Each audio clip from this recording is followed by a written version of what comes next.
Whoa, boy, that was a close one. That was a nail biter by every definition of the word. I know it's 12:45, 12:46 now here on the East Coast, so a late finish as the Celtics started late. They are in Portland after all, and really made sure that people who were tired watching the game were wide awake at the end of it because it came right down to the wire. A couple of massive shots from each side. Dame Lillard doing his thing in clutch as he always does. Jason Tatum coming up with a massive three-pointer to put the Celtics ahead by 4 with about 7 seconds left. Then Norman Powell comes back and hits a massive three-pointer to cut the lead to 1. Marcus Smart misses his first free throw, so the second free throw is going to be dicey. Celtics made the wise decision to have him intentionally miss the second and force the Blazers, who didn't have a timeout left, to have to try to rebound, recover, and pull off a shot. And they did a good job just trapping Dame Lillard in the corner in the backcourt and making him hoist up a one-handed heave that didn't even come close. And the Celtics come out on top with the win. And like I said, that was a fun game, and it was a really entertaining basketball game where all the great things about basketball was on display. You saw a lot of hustle, you saw spurts of terrific offense, you saw spurts of terrific defense. The end of the game wasn't bogged down with constant fouling, reviews. It was just a couple of teams really just trading back and forth punches. And ultimately, the Celtics came out on top. And that's not something you can say that they've done that much this season. It's been pretty disappointing. But suddenly they're in the midst of a 4-game winning streak. 3 of those 4 teams are in the playoffs if the season were to end today. The Knicks, the Nuggets, who they beat the other day, and tonight they beat the Trailblazers. And so you've defeated some quality opponents, the last 2, Denver and Portland, in their own buildings. So some impressive wins from the Celtics. It looks a lot nicer than their earlier win streak right before the All-Star break because of how they've done it and doing it on the road.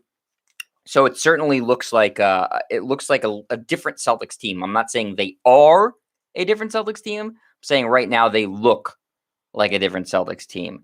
So you certainly take that win in Portland, and even though it got really close towards the end and you had a slightly bigger lead in the fourth quarter, you had to expect that in their own building with Damian Lillard, the Blazers were not going to let you get away with an easy win there. They fought all the way back. Dame, again, like I said, does what he does. I think he had 11 points in the fourth. But Jason Tatum was able to outduel him, and credit to Jason Tatum, who, again, like I mentioned, hit a massive three-pointer and had a massive second half of this game, which means during this win streak, he's been tremendous. And it seems like he's changed his mentality from sort of being just a half-court player who's settling to a guy who's aggressively trying to get to the free throw line, aggressively drive to the basket, kick out when it's not there for you, and play through contact. So I think the biggest reason the Celtics have started to play a little better recently is because Jason Tatum's playing better. Simple as that. I mean, it makes sense, right? Your best player, when he plays well and when he plays better than he has, the team should. And Jason Tatum is their best player. Has he shown it consistently? No. But in terms of the ceiling and where we know he can be at, he has the most talent of anybody on the Celtics roster. So Jason Tatum being the Jason Tatum Celtics fans hope for over this 4-game win streak is the biggest reason in my mind why they've been able to string together now 2 really good wins in a row and 4 total wins in a row. So you got to really tip your hat to Tatum that it looks like he's changed his mentality, at least in the short term, and the team's responded. Now you're still not getting a lot of production out of the bench, and we'll go to the box score in a minute. And you're still not getting, nearly the max contract production from Kemba Walker that you would hope for. But you're winning the games, and that's what matters. The Celtics are now 2-0 on this West Coast road trip that I see my friend Leonard Kim in the chat saying he was worried about the West Coast swing. And we talked about this like a week ago. Everybody's worried about it because you had no expectation the Celtics were going to play good basketball on it. And lo and behold, they get that win in Denver that I said the other night was their best win of the season. I maintain that. And you can look at this Portland win tonight and say, this is a top 3, top 5 win of the season for them too. Again, you have to take in all the factors here. You're on the West Coast, so that's always hard. You're playing a legitimately good, very good Portland team that's right in the middle of the pack in the Western Conference playoff race. A really good team with a MVP candidate in Dame Lillard. They're reasonably healthy for one of the first times all year. They have McCollum, they have Nurkic, and you're doing it at a time that you're not comfortable with. It's a 10 o'clock start for the Celtics. They're on East Coast time. And so you're able to get the win with a weird start time against a good team in their own building. So I think a lot of credit goes to the Celtics for being able to overcome some adversity in these past couple of games and get wins in tough places to win. And I know there's no fans in the Moda Center. When I was in my college days, it was called the Rose Garden. I used to go to Blazers games when I was at University of Oregon, and Greg Oden was on the team. That's how old I am. I know that maybe it doesn't seem that old to some people, but it makes me feel old. But yeah, really a great win for the Celtics, 2 great wins in a row, and that's 4 total wins in a row. And so the question is, has this team turned a corner? Maybe. But what does turn the corner really mean in the grand scheme of this season? Does that mean that they're going to be competing with the 76ers and Bucks and Nets to get to the Eastern Conference Finals, to the NBA Finals? No, I don't think so. But does it mean that they could, not embarrass themselves completely in a series against one of those teams? It's possible they're getting to that point. And listen, that's not the highest bar in the world to set, but it's certainly at one point in the season, not that long ago, was looking like if they met any of those teams, they would lay down and get swept. And they still very well might. And I still have them losing the first round based off of the fact that I think they need to be the 4 seed and they need the Heat to not be the 5 seed. So there's still too many ifs for me to feel comfortable saying they'll make it out of the first. But these are nice steps in the right direction towards changing my mind, and I think towards changing a lot of people's mind. And I think in this 4-game win streak, it shut a lot of people up about Jason Tatum and how good he can be. The frustrating thing about Tatum, we've talked about this, is why isn't he consistently a great player? Why can't he do what Donovan Mitchell does and then some consistently? And he's done that now over this 4-game win streak when you said, okay, this is the Jason Tatum that we believe can be a perennial all-NBA level player. This is the guy that the Celtics are banking their whole future on. I can see it when he plays like this. So let's go into the box score. Again, the Celtics win 116-115 in Portland. It didn't start well for the Celtics as they gave up 38 points in the first quarter.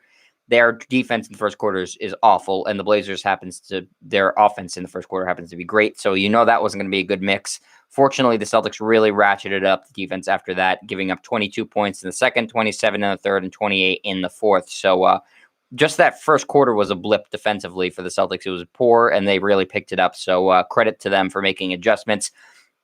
Starters tonight were the typical 5 now: Tatum, Robert Williams, Kemba Walker, Marcus Smart, Jalen Brown. Tatum led the way with 32 points. He was the game scoring leader. He played 38 minutes, 9 rebounds, 5 assists, a steal, and a block for him as well. He finished 4 of 7 from 3, 10 of 17 from the floor, and the number that you love to see, 8 of 10 from the free throw line. Those double digits when you get to the free throw line mean good things. That's really positive. In the past 3 games, Tatum's had 16 free throw attempts, 16 free throw attempts, 8 free throw attempts, and now 10 free throw attempts. So that's really, really a positive development for Tatum, getting to the free throw line early and often. That's why his scoring numbers are up. Robert Williams, 26 minutes for him, 16 points, 4 assists, 7 rebounds. Surprisingly, no blocks for him. He was 8 of 12 from the floor. I thought that he struggled early and then really started to play better.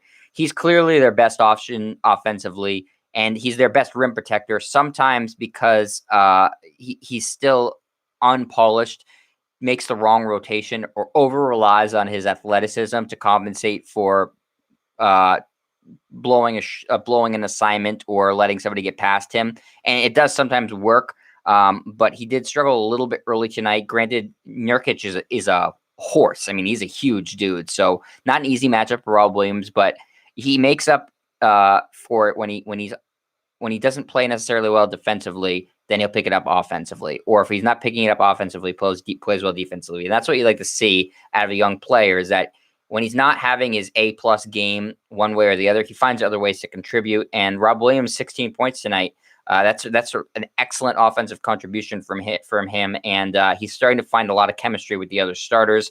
Kemba Walker plays 36 minutes tonight. He has 21 points. He really carried the Celtics early in this game. 7 of 17 from the floor, 4 of 11 from 3, 7 assists, 8 rebounds. So put up really good numbers across the board. Probably the best game from Kemba Walker in a while. Again, it was more about his production early on. He kept the Celtics sort of afloat as they were struggling defensively in the first quarter. Kemba did a lot of his damage there, especially from the three-point line. So a good game from Kemba. Marcus Smart, 37 minutes. Some tremendous defense. I'd say his best defensive game this season. He was just so active and deflections, diving on the court, saving the ball. Really, really tremendous job from Smart. He has 13 points, 7 assists, 2 steals, a block, and 4 rebounds. 3 of 5 from 3, 4 of 9 from the floor. That's right around the nice number you like to see from Marcus Smart shooting-wise. You don't want to see him creeping up into those high double digits. I'd say anywhere from 9 to 12 shots. That's perfect for what you want from Marcus Smart. Jalen Brown, 40 minutes, leading the team in minutes tonight. He has 24 points, 4 rebounds, 2 assists, a steal. He's 9 of 21 from the floor, 3 of 7 from 3. So a decent shooting night, not tremendous, not terrible. And the 24 points all mattered, obviously, as he won by 1. So solid game from Jalen Brown. I actually thought the best play from him was something that may have gone a little bit unnoticed. It was late in the game. Out of a timeout, the Blazers came out with no bigs. Brown intelligently recognized that, immediately attacked the basket, and in a close game got 2 points easily. And those are the type of plays that win you basketball games. So that was a really good job by Jalen Brown. Your bench, again, I mean, I've said this every night, struggled. Semi Ojeleye only played 4 minutes tonight, no points. Grant Williams, 17 minutes, 3 points for him. He was hit or miss. Sometimes he played a little well defensively. Sometimes he struggled with Carmelo Anthony, who gave the Celtics the business tonight. He was fine. Not his worst game tonight. He did hit a big 3, so credit to Grant Williams for stepping up. That was his only shot, too, and hitting that big 3 when it mattered. Tristan Thompson, 22 minutes off the bench, 2 of 6 from the floor, 8 rebounds, 5 points. He was fine. Nothing bad. You'd like to see a little bit more scoring out of him, but you know, the 8 rebounds are solid, and he played solid defense. He was in there. Peyton Pritchard makes his homecoming to Oregon. He struggles, though. 12 minutes for Pritchard, 1 of 7 from the floor, 0 of 3 from 3, 2 rebounds and assists, 2 points for him. And Romeo Langford plays 9 minutes, some solid defense. Doesn't even attempt a shot, though. Wasn't really a factor in this game. And there's your box score for what was a really, really fun, entertaining late-night basketball game if you're here on the East Coast. Hitman Hudson, I see you in the chat. Are you a Texas A&M alum? I didn't know that about you. Well, yep, Rob Williams shining for the Celtics. So go Aggies. I agree. Brad Stevens leaving. I hope so. I think that I still believe this is his last season there. But hey, he's coached well during these past 4 games. I got to give the guy credit. I thought he did a tremendous job against Denver the other day coaching. And I think that tonight it was a really intelligent decision coming from the bench. I believe it came from the bench to tell Marcus Smart to miss that second free throw. And I thought the subs were good tonight. He's kept the rotations a little bit smaller. He still plays Grant Williams far too much for my liking, but that's that's neither here nor there. I still don't think he's going to finish the season out, but Celtics get a win, and that's what matters tonight. So 4 games in a row. I know all the people who like to see me after the Celtics lose rant and rave are disappointed, but hey, I'm happy. Really nice 4-game win streak here, especially the past 2 wins over Denver and now tonight Portland. So the Celtics are headed in a positive direction. A certain way to end that will be if they lose to the Lakers coming up later in the week. It's a depleted Lakers team. That game is on Thursday. Another late start it's a 10 o'clock start here on the East Coast. And if the Celtics lose that one, it certainly would not be a great way to drop the West Coast swing and to end a win streak. You want to get that win over the Lakers, who looked like they would be the easiest opponent in this 3-game streak. And you've taken care of Denver and now Portland. So finish it off the right way. Take care of business against the rival Lakers, even though there'll be no LeBron or AD. You still got to treat it like a big game. It is in LA, and it's against your arch rival. So we will be back for that game. By we, I mean me and you guys watching. I appreciate it as always. Everybody in the chat, everybody who watches after the game, after I go live, I appreciate you just as much. Remember to give me a thumbs up and to subscribe. And I appreciate all of you. I'll see you after the next Celtics game, everybody, on late Thursday. So I guess it'll be early Friday morning by the time that game's over. I'll see you then, everybody.